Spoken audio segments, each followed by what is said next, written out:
afternoon, Mathletes and Film Majors. It is Monday, July 16th, 2012, and today I'm going to talk about LeakyCon while driving in a car. Now, some of you may be aware that a year ago, almost to the day, Susan and I went to LeakyCon and we had the LeakyCon experience, and it was completely magical. We saw the 8th Harry Potter film with a whole bunch of Potterheads, and it was really amazing. We saw witches and wizards and magical beasts, and it was incredible. It was an awesome experience. I highly recommend it, and for anybody going this year, cough, Susan, then I am very envious of you because it looks like it's going to be really cool this year too. Look at that view!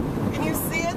Look at it go! Look at it pass us! And here we are a year later, and you see a lot of posts on Tumblr and on Facebook about, you know, a year ago we saw Harry Potter, a year ago we were at the midnight premiere, a year ago people are saying, you know, and we're still here. And I think that is really interesting that for a book series, it has had such an impact on such a lot of people. You have people who define their childhoods by it. I know I do.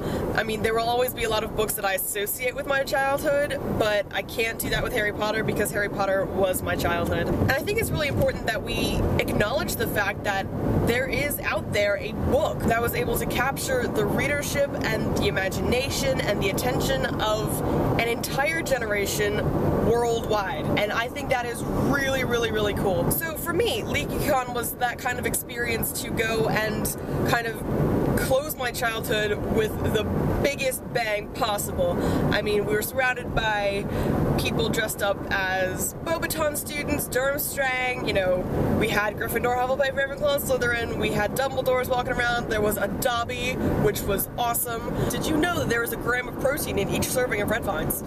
It's true. We had the open to the close ceremony, you know, riding the roller coasters in our full wizard gear. Can I just point out really quick that we were all wearing long robes, sweaters, long sleeve shirts, ties, in the middle of July in Orlando, Florida, outside. We were crazy. I mean, we were absolutely insane. But not only did we have the open to the close ceremony, we also had, you know, the events where we would go and we'd just listen to people talk about the magic of Harry Potter. We did, of course, go and get to meet the cast, Ivana Lynch, Scarlett Byrne, Epilogue Children, Chris Rankin. We also got to meet the Harry Potter musical cast, Team Starkid, and it was cool that you saw them just walking around. I mean, I remember I was walking into the vendor shop and I went up to one of the stalls that had these dragons that perched on your shoulders, and you could get them to move their heads so they would look like they were alive.